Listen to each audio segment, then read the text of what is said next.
Afternoon, everybody. Uneducated Economist here. So the cycle is almost complete, and that is the separation between the rich and the poor and how far that can actually go before you have a complete collapse. We are really seeing the very near end coming soon. Now, how long this will take, that's anybody's guess. There is all kinds of games that they can play, but ultimately the rich have no clue on what to do going forward, but they know there is a major problem separating the rich from the poor. That's one of the reasons why you see this idea of giving $1,000 for all these newborns coming into the near future, with the idea that they can somehow keep the separation from growing exponentially worse going into the future, but ultimately that is just going to create more of the same problem that we now face. Understanding the Cantillon effect, that is the most important part to understand what has taken place right now, is that there was an economist from hundreds of years ago who recognized that there would be a particular situation that would end up arising within the economy if you had ever increasing amounts of new money that was flowing into the system, and then that new money moved into a luxurious experience. The moment that happens, the inevitable is in play. Like, you will eventually collapse. There is very little doubt that there will be any other outcome other than a complete collapse once the new money turns up. And that's where the problem we now face is that the powers that be are going to have to figure out how it is that they are going to be able to create an ever increasing amounts of new money that comes into the system when you have a consumer that is falling away. Now, the consumer itself isn't falling away. Like, the consumption isn't falling away. The consumer is, because the consumption is now concentrating to a handful of people at the very top of household incomes. And this is the suffering consequences of the working class, is that they can no longer compete against the people who are now in massive wealth. And that idea that they are going to continue pumping money, new money into the system, that is going to create even more separation, which then puts these people at such a high level that literally no working class job could ever compete against it anymore. And they find themselves, deteriorating into the abyss. I watch so many news articles of people describing how it is that we have this robust economy with this resilient consumer, but yet at the exact same time, they are talking about a weakening labor market that seems to be deteriorating even further going into the future. How can these two things be taking place at the same time? Is because we literally are running two different economies. You have the asset holders who are participating in the consumption, in the robust economy, and all the stuff that is now excellent as far as the American dream goes. That is all concentrated into a handful of the asset holders, but the working class individual is suffering, and they are going to suffer even more going into the future if something dramatic doesn't change for them. And the ultimate change would be a lowering of standard of living for everybody, and that is the nightmare that nobody wants to go through. Now, I understand it from the essay that was written hundreds of years ago, Cantillon essay on economic theory. I bring that up so much on this channel. People make fun of me for it, but that's okay. I don't care. It's the reality of the situation we now face. And as I see all these talking heads out there literally describing in detail how it is that the Cantillon effect is playing out, but yet do not recognize it as an underlying economic force. This is the problem we are going to face going into the future, and there's no resolving that.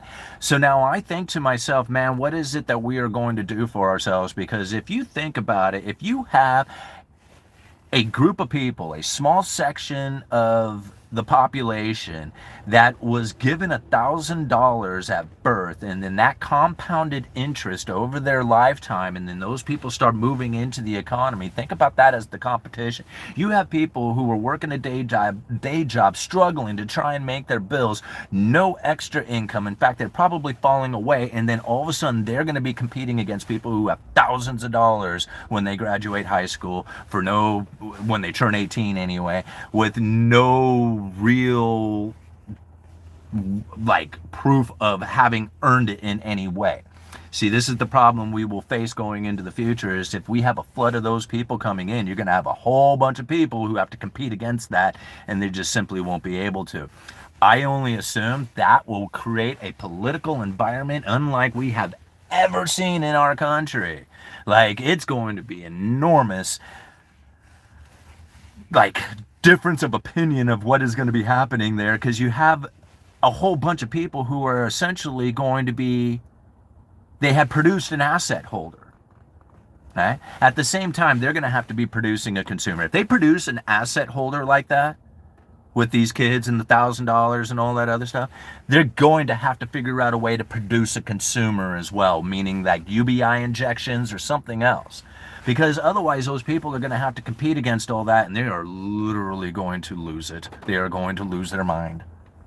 That's going to be one of the most devastating things that the population had ever experienced. There's going to be a group of people who are going to be like, woohoo, yeah, we're awesome, man, we're loving it, we got all this wonderfulness happening, and then you're going to have everybody else who has to compete against that who are going to lose their mind. That will create a political environment unlike anything we have ever seen here.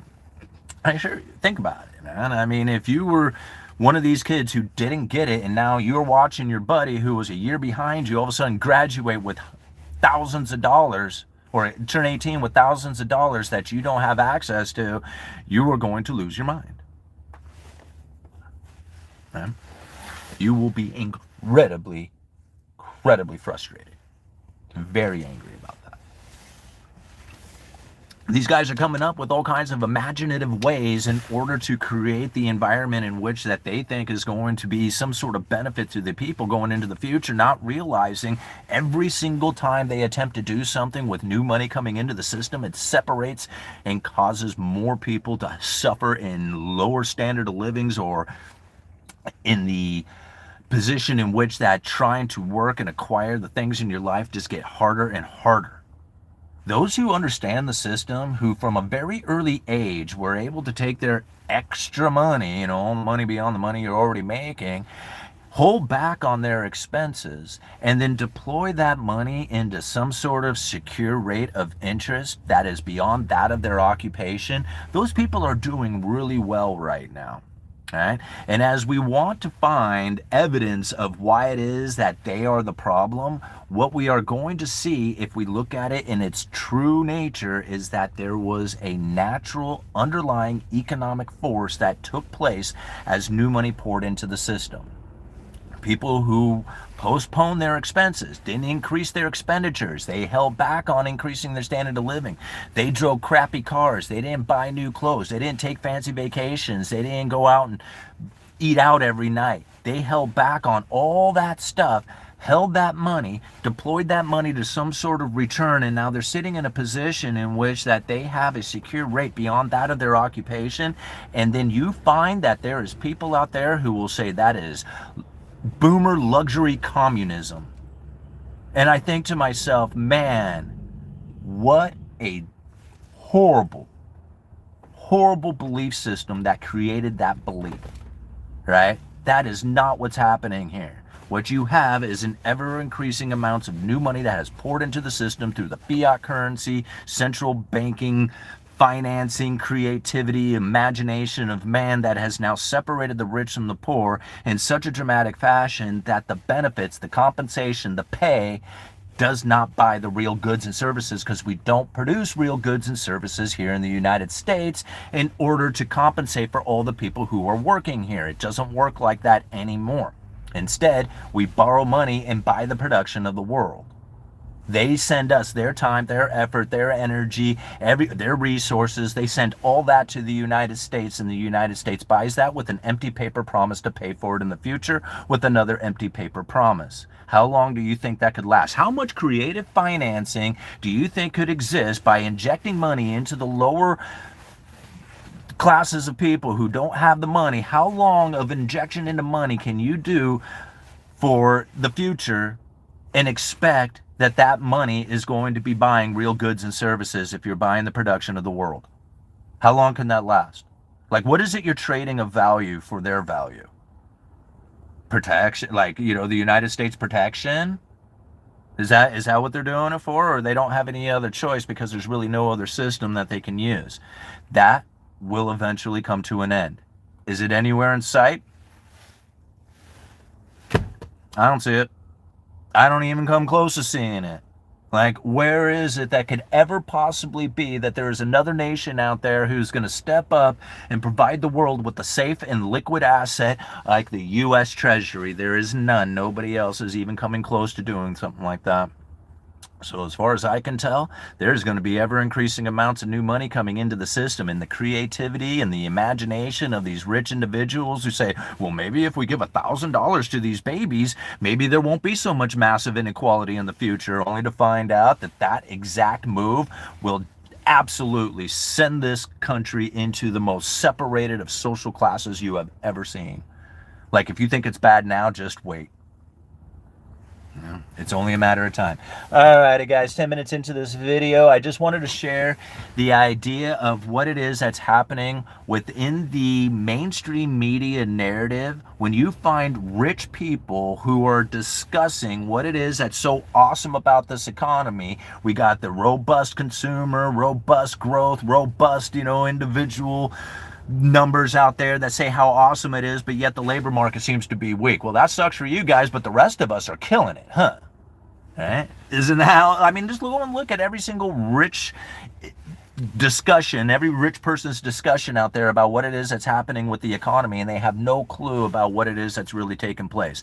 Their luxurious experience and all their consumption that they are doing is literally sending us down deeper into the abyss.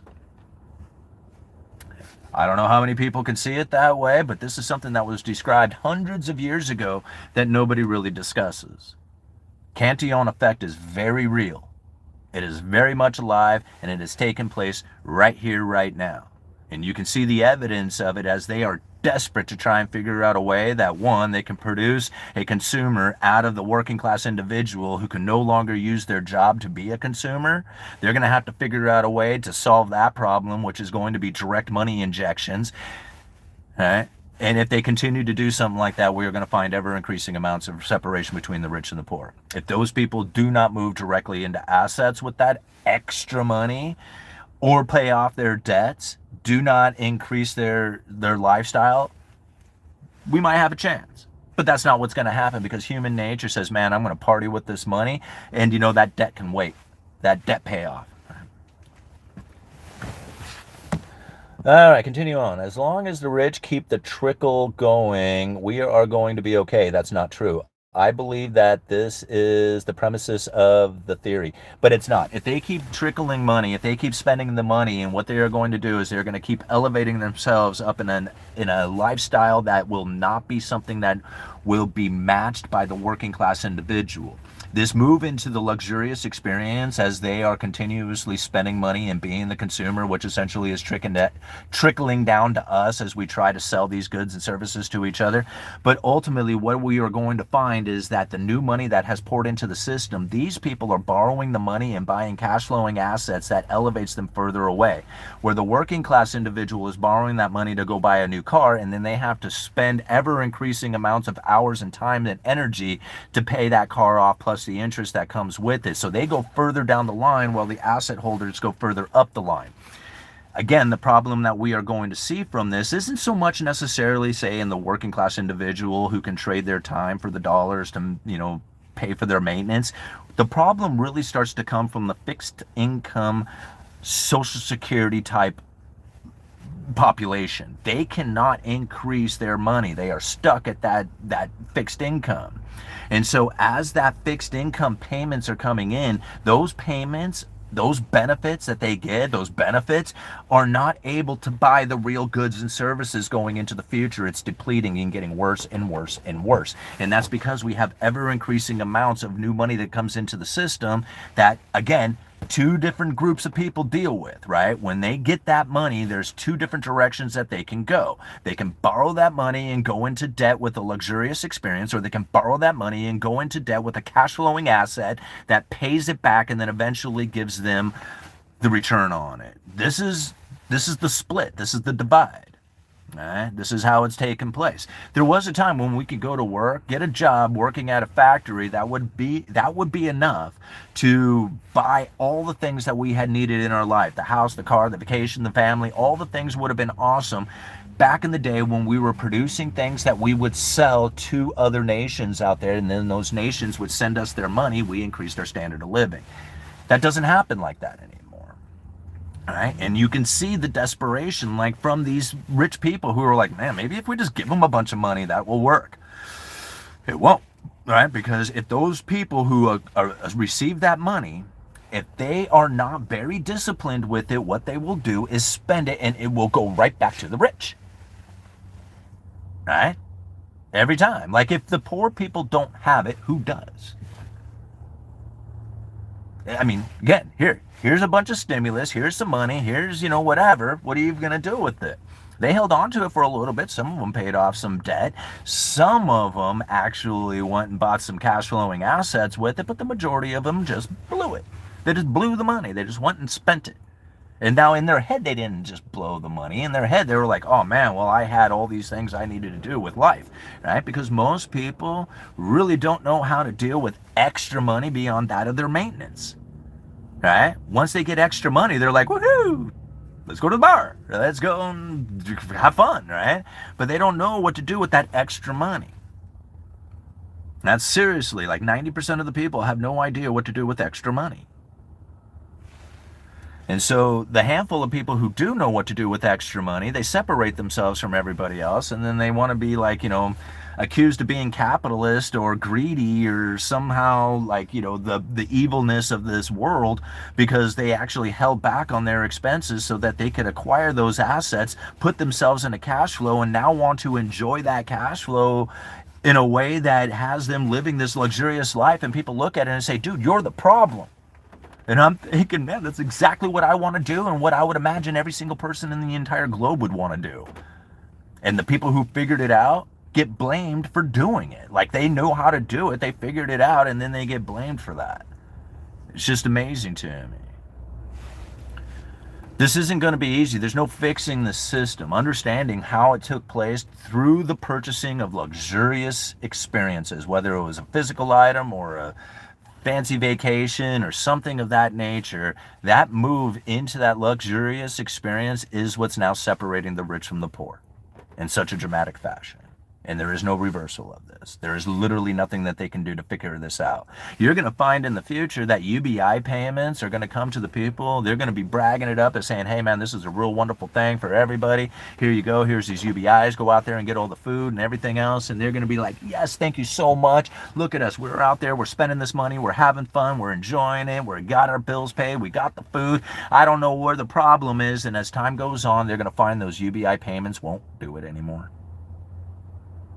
They're going to find that the rich people were on a rocket ship during that time that absolutely separated them from the average everyday person in such a way that there will be no way of being able to match that sort of wealth in the future.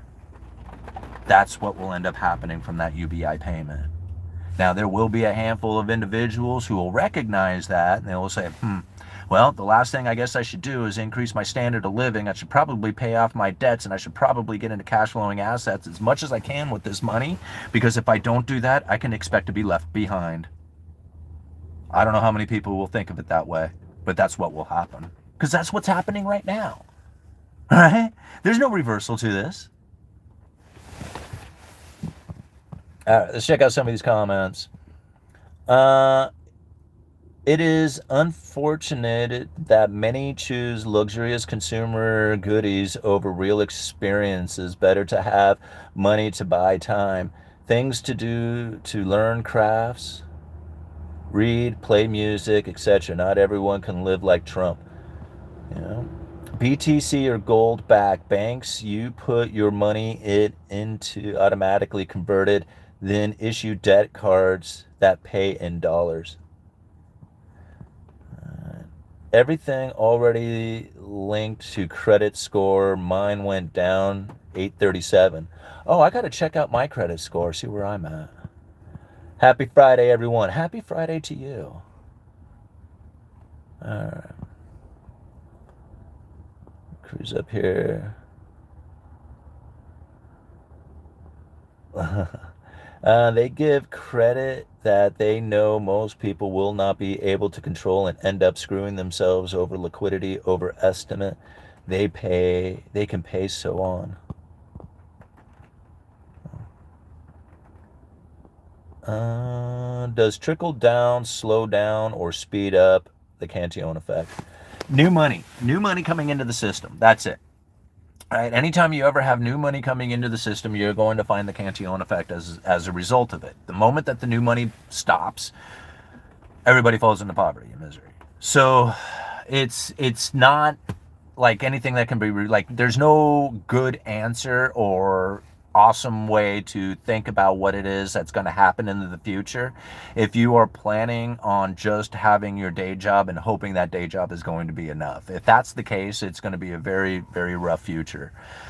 Most people don't look at it in a way that says, oh man, I have massive opportunities taking place right now that I could take full advantage of. And they just really don't see it because we're really stuck in a kind of an old school mindset of like, you got to go get a day job. And then with that day job, go and acquire the things that you need in life. But really, we live a much different, experience now, especially with the days of the internet and so many different ways of making money and being able to get into cash flowing assets. Even like, the idea that you could buy dividend paying stocks through Cash App at $5 or Robinhood or whatever at $5. That's like pretty cool.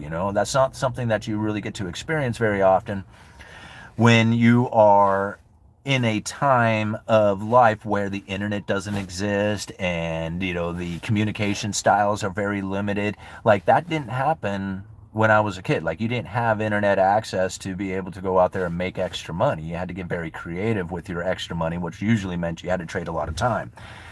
Nowadays, there's so many ways, right? Like you could figure out ways of making money where you're sleeping, even if it's not that much money. Just the idea that you can do that is so extraordinary of an opportunity that most people don't realize how awesome that really is. Like they just don't even get it. Like to me, I'm like, holy crap. What an amazing time to be alive. Like you can actually figure out a way to make money without having to necessarily trade your time for it. Wow. Right? And then most people are like, dude, don't be so lame, right? And I'm like, I don't care if it's $1 you make. If you can make $1 on the internet while you're sleeping, you can make 2 and then 4 and then 8, and that's the point. Because there is no way that, oh man, I can't work unless I'm making $50 an hour. It was just like $50 an hour ain't enough. Right? I don't care if you're making $100 an hour. I don't care if you're making $200 an hour. There's only so many hours in a day, and you're going to be limited to your hours. That's a problem. See, it's easy to, wealth is fairly easy. Earn more, right? Earn more or require less. That's it. Those are the two paths. What else do you need to know? There's nothing else to know. Earn more or require less. Those two are the directions to wealth. Now, how it is you figure that part out is entirely up to you. Some people could not see themselves driving a 97 Suburban. They were like, no way, man, I would not be caught dead in that. I got way too much status, way too much pride, way too much ego, way too much going on in my world that I could not be caught dead driving a Suburban like that. I'm going to have to put $1,000 a month into this BMW so that I look cool and I am acting cool and I am cool and I carry the status that I'm cool. And I'm thinking, okay, go be cool, and don't get mad at me when I have something in my life at the end of this, and you're wondering what happened to that BMW. Okay. Thank you so much, Felix the Cat 69. I really appreciate the $5. People here pumping BTC and bashing TSLA will stay poor. I own TSLA 6 years and precious metals 4 and will continue to grow wealth. They think they are so smart too. Well, here's the thing. I don't know how many times have you ever heard me bash anything.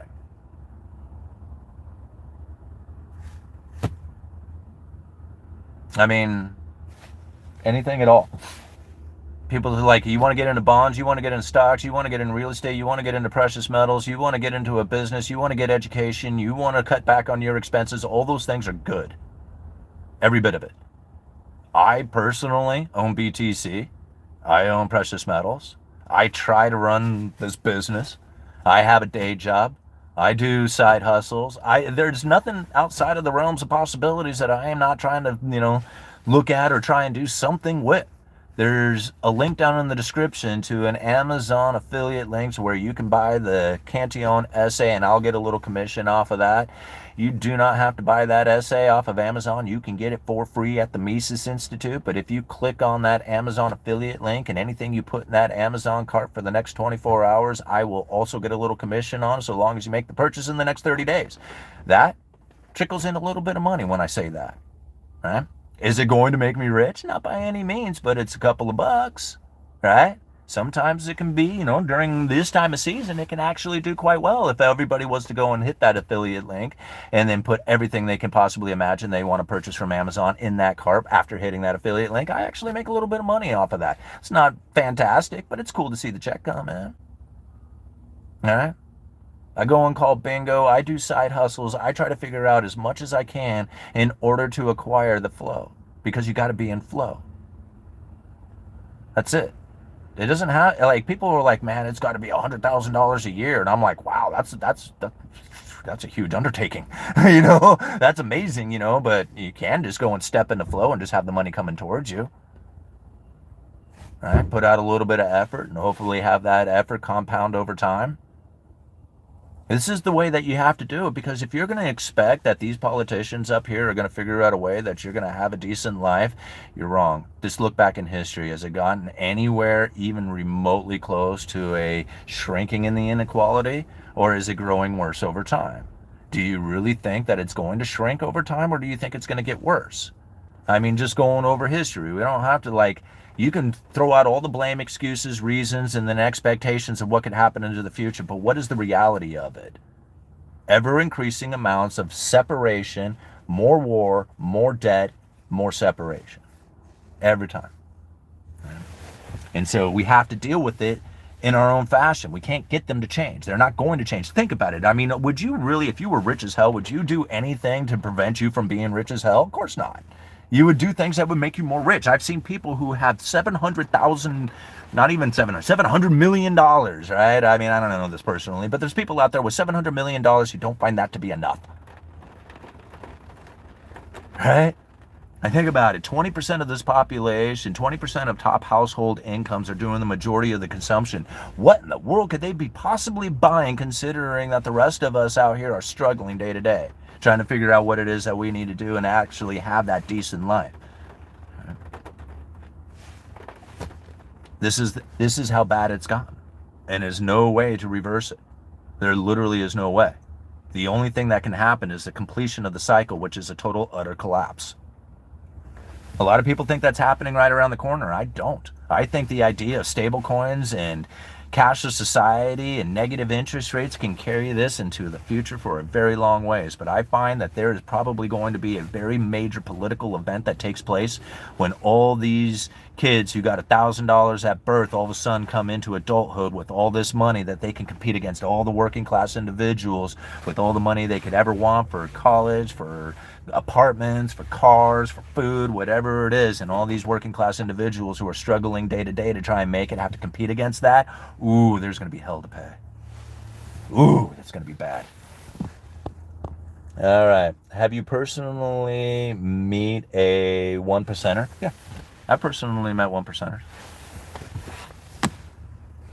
All right. I Can Simon claims that someone is moving into luxurious experience, but if you look at luxurious goods, the prices have been falling for a while. That's because these low demand for these goods. No, that's not true. It's not because of low demand for those goods. It's because the working class individual who shouldn't have been buying those things are no longer buying them.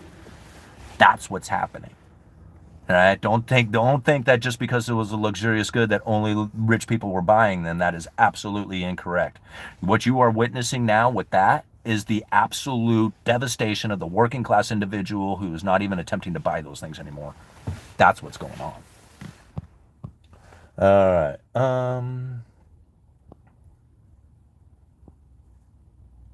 All right. Let's see here. If we're a tribe and one person had 90% of the grain for himself, what would the tribe do? Right?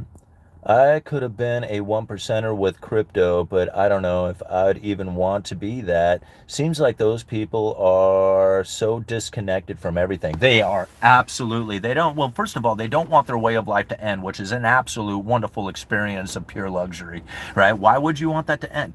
Like if you have so much cash flow coming in and you're able to take the interest beyond the capital, spend half of that and put the other half back in that compounds over time, and this is the position that you are now in. That's what the rich people are doing right now. That's how come they are just moving so far away from us, is they are literally in a position in which that they can't help but to just gather more and more wealth from us. That causes a problem for the people at the end of the line, as our working class jobs, our savings, everything that we had no longer could compete against something like that. It's robbing your time. If you do not put your time towards something that is going to compound over time, like if you put your effort, which is your time, and you deploy that towards something that is going to increase, then you are going to lose your time. It's what the whole point of taxes. Taxes isn't about like the money flow, it's about taking your time from you.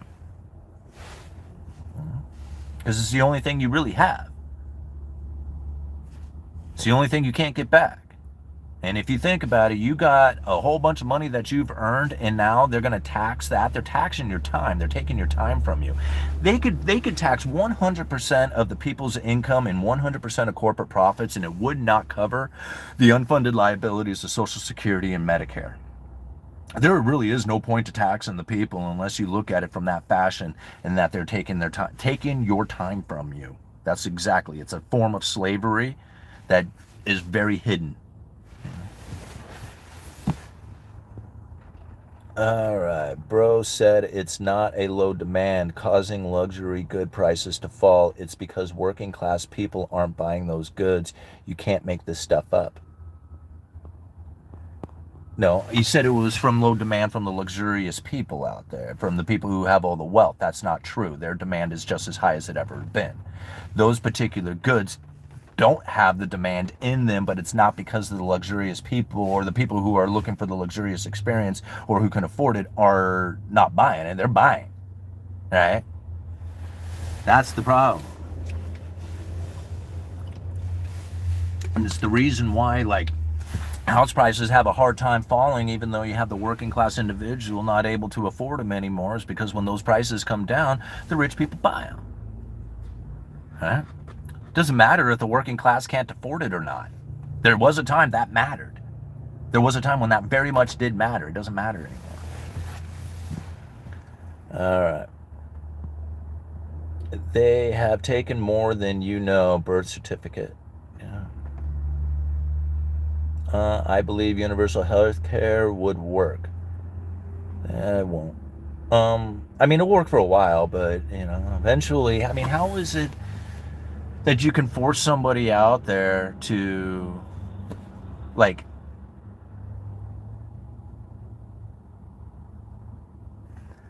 if I went and spent all the time, effort, and energy in order to gain a skill that is now highly desired, and they say you are forced to now provide that skill to the people out there since you know it. Now, am I required to do a good job? Like, I got the skill and I'm being forced into it. Am I required to do a good job? They would hope that you would do a good job. But, really, what does a good job is the expectation that you're going to be rewarded for doing it better than anybody else. Don't you lose that? Don't you lose that reward? That competitive edge that you have over everybody else? You lose that when you're forced into it. Saying, hey, yeah, you might be really good at it, but we all get paid the same thing, regardless if you do it right or not. Huh. To me, that's not a good position to be in. Don't get me wrong. I mean, it's nice for everybody else out there who can't afford it or anything. They're able to get a hold of it, but I don't think that's going to produce the best healthcare. The best healthcare comes from competition. Those who have the best skills and who are willing to pay the highest price for it. It sucks, but that's the way it is, right? Because that's the capitalistic way, right? How else do you bring the most efficient, highest quality, best products to the people unless you have capitalism. And everything else is going to cause inefficiency to it. I don't like the idea behind it, but if you didn't have so much interference within the system, maybe we wouldn't have such problems with the paying.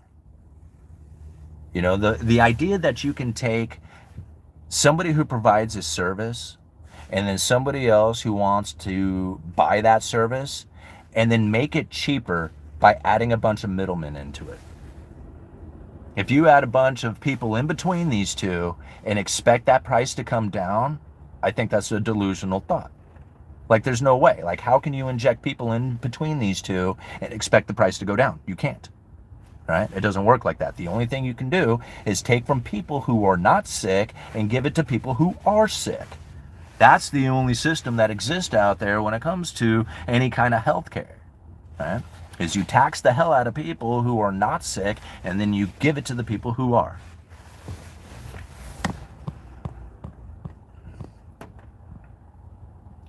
Yeah, really, it's like, you know, it's your own. Like, I think that one, it's before you get the disease, right? It's like, you know, you got to take care of your health before you get sick.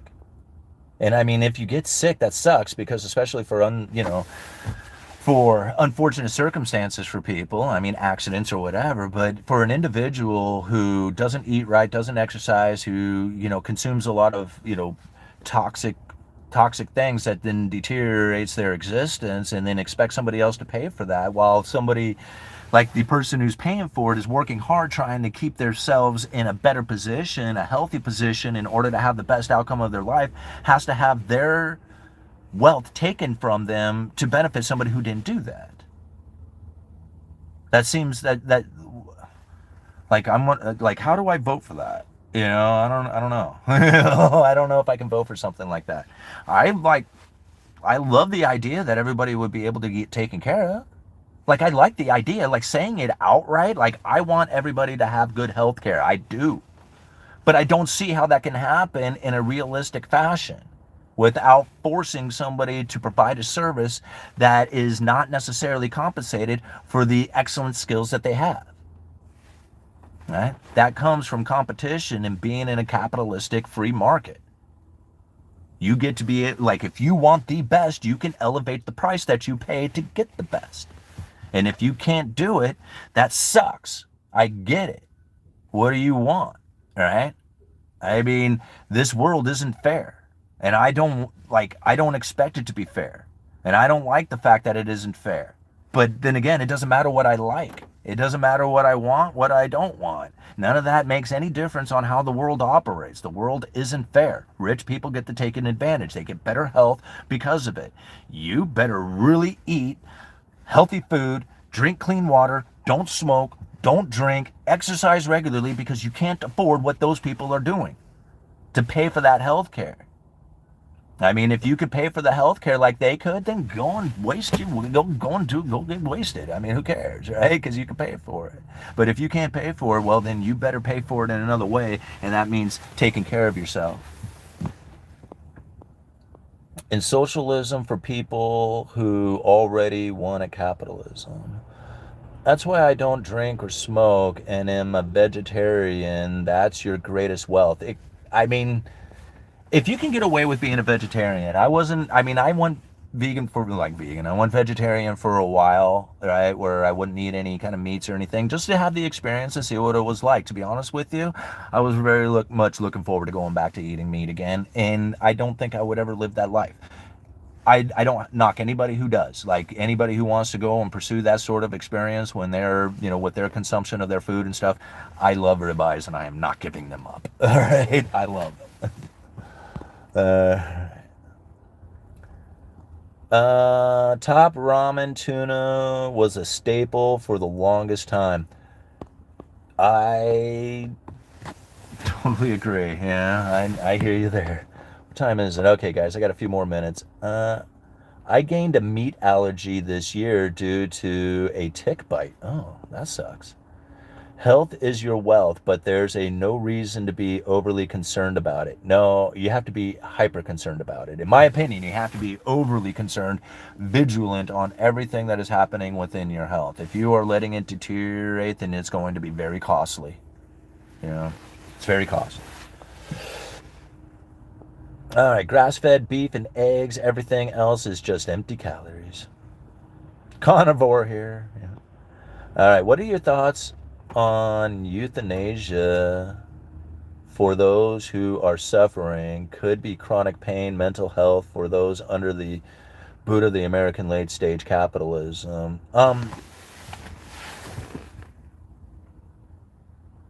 Oh, I can't say your name. That's okay. It's a cool handle. Don't get me wrong. I just don't want to kick the algorithm off. We have a doctor-assisted suicide in Oregon, and I'm not a fan of the idea of it. Never have been. Like, just the whole concept of it all. However, it's not up to me, right? This isn't my life. This isn't my choice, and this isn't my experience as far as those decisions that those people are making out there. I know for me personally, I know of a couple just recently, older couple who chose to, I guess, essentially extinguish their life together, right? And it was one of the most heartbreaking, hardest stories to hear about, right? And I mean, these were people in our community that we knew, and they were very nice. And to think like that decision that came down to do that, it's like it breaks my heart to even think about it right now, on what it was that they must have been thinking that day to do that.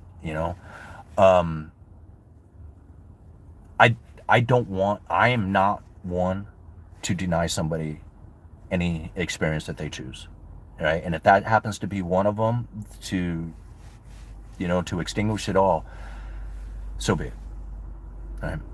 Because that must have been one hell of a hard day, for those two, because it was just one of them that really couldn't be here anymore. The other one probably could have. And to think that they couldn't experience without the other, I don't know. Like, that is such a heart-wrenching thing to think about, And so, as far as the people who are suffering and pain and things like that, we all have to make our own decisions in life on what it is that we plan on doing. And that's a tough one. That's a really hard one.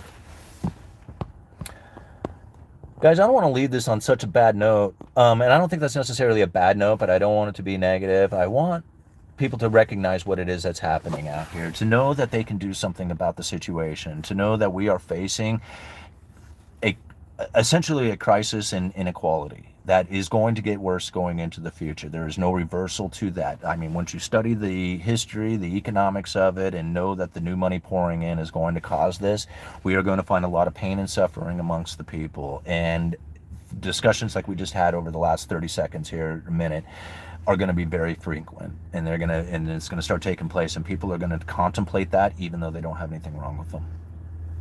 Uneducated Economist, you guys let me know.